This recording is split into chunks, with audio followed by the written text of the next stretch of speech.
Hi விவாஸ் எல்லோருக்கும் வணக்கம். இன்னைக்கு ஐயனார் துணை தொடர்கதையில் சோழன் ஃப்ளைட் டிக்கெட் போட்டு வராரு. நிலா கிட்ட வந்து அதை சொல்கிறாரு, பத்தியா எப்படி நான் மாஸ்க் பண்ணிட்டேன், பத்தியா ஃப்ளைட் டிக்கெட் போட்டு வந்தேன் அப்படின்னு சொல்லிட்டு சொல்கிறாரு.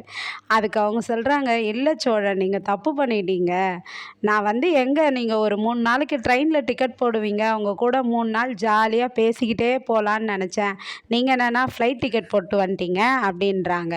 உடனே சோழனுக்கு மூஞ்சி சுல்லுன்னு ஆயிடுதுப்பா. என்ன நிலா இப்படி சொல்கிற அப்படின்றாரு. இல்லை, உனக்கு கம்ஃபர்டபுளாக இருக்குமேன்ட்டு தான் நான் வந்து ஃப்ளைட் டிக்கெட் போட்டேன். நீ வந்து ஃப்ரீயாக வருவ அப்படின்னு சொல்லிட்டு. 3 6 நாள் ஆகும் நிலா, அதுக்கெலாம் யார் டைம் வேஸ்ட் பண்ணுவாங்க அப்படின்னு சொல்கிறாரு. உடனே வந்து உண்மையாக சொல்கிறியா, என் கூட பேசிட்டு வரலான்னு நீ நினச்சியா அப்படின்னு சொல்லி கேட்குறாரு. ஆமாம் சோழன் அப்படின்றாங்க. அப்புறமா வந்து சரி சரி விடு சோழன், நீங்கள் போட்டதும் கிரேட்டு தான், எனக்காக நீங்கள் போட்டிருக்கீங்க. ஆனால் என்ன ஒன்று, ஃப்ளைட் டிக்கெட்டு வந்து கடன் வாங்கின காசில் போட்டிருக்கீங்க, அந்த கடன் தான் எனக்கு கஷ்டமாக இருக்குது அப்படின்றாங்க.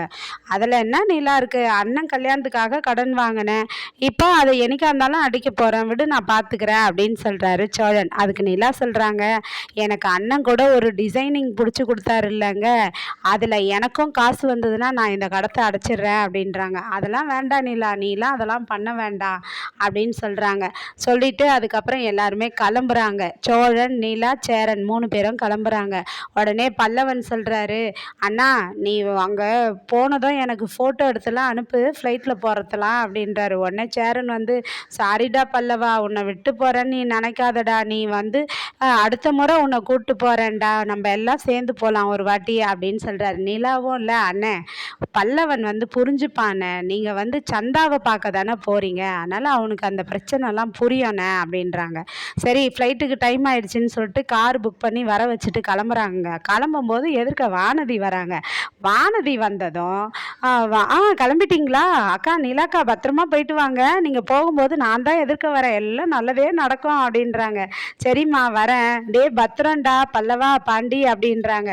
உடனே வானதி சொல்கிறாங்க, அண்ணன் நீங்கள் வர வரையும் பல்லவனையும் பாண்டியும் நான் பார்த்துக்கிறேன் அப்படின்னு சொல்கிறாங்க. உடனே சிரிக்கிறாரு சேரன். பரவாயில்லம்மா சந்தோஷம்ன்ட்டு கிளம்புறாங்க.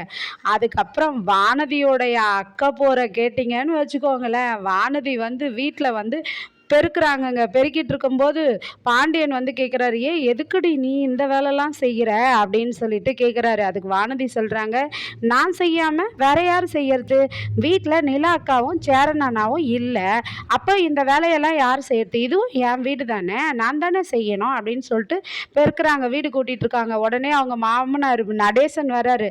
என்னம்மா வீடு வீடாக பெருக்கிட்டு இருக்க அப்படின்றாரு. ஏன் அங்கிள், நீங்கள் என்ன நான் எந்தெந்த வீடு போய் பெருக்குனன்ட்டு நீங்கள் பார்த்தீங்களா அப்படின்னு சொல்கிறாங்க. அதான் உன்னை பற்றி சொல்கிறாங்களே அக்கம் பக்கம்லான்றாங்க. யார், அந்த சரளா அக்கா சொன்னாங்களா அப்படின்ட்டு சொல்கிறாங்க. அதை விடுங்க, அவங்களாம் அப்படி தான் சொல்லுவாங்க. ஒரு 4 வீட்டை தள்ளி வந்து கேளுங்க, என்னை பற்றி ஆஹா ஓஹோன்னு சொல்லுவாங்க தெரியுமா அப்படின்றாங்க வானதி. அதுக்கப்புறம் வீடெல்லாம் பெருக்கி முடிச்சிடுறாங்க. பெருக்கி முடிச்சதும் சரி சரி இன்னைக்கு என்ன சமைக்கட்டும் அப்படின்னு கேட்குறாங்க. உடனே பாண்டியனும் பல்லவனும் என்ன பேசிக்கிறாங்கன்னா, நான் பிரியாணி வாங்கிட்டு வந்துடுறேன்டா அப்படின்னு சொல்லி பாண்டி பேசுகிறாரு.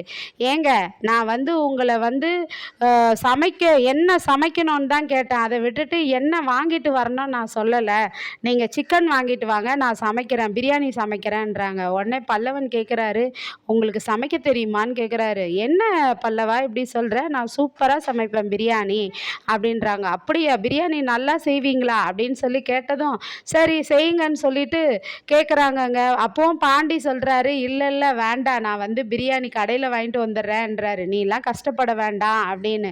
என்ன பாண்டி, பல்லவன் பாரு என் மேலே நம்பிக்கை வச்சு பிரியாணி செஞ்சு கொடுங்கன்றாரு, நீ என்ன நம்பவே மாட்டேன்ற அப்படின்னு சொல்லிட்டு ஒரு வேளை இவங்களுக்கு செய்ய தெரியும்னு நினச்சிக்கிட்டு சொல்கிறாங்கங்க. இவங்க என்ன பண்ணுறாங்கன்னா ஃபோனில் பார்த்து லிஸ்ட்டு எழுதி கொடுக்குறாங்க.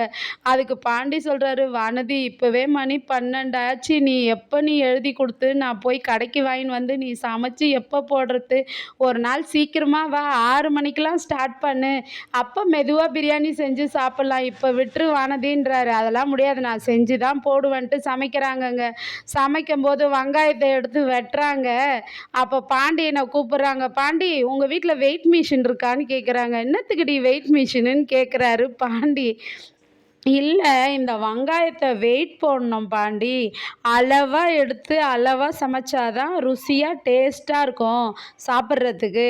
அதனால தான் கேட்டேன். வெயிட் மிஷின் இருந்தா வெங்காயத்த வெயிட் எவ்வளோன்ட்டு போட்டு பார்த்துப்பேன் அப்படின்றாங்க. உடனே பல்லவன் இத பார்த்து பயந்து போய், ஐயய்யோ! என்ன இவங்க இப்படி பண்றாங்களே! கரெக்ட்டா சமைப்பாங்களா? அப்படின்றாங்க. நாளைய கதையில வானதி என்னென்னலாம் கூத்து பண்ணி பிரியாணிய செஞ்சு வைக்கிறாங்கன்னு பார்க்கலாங்க.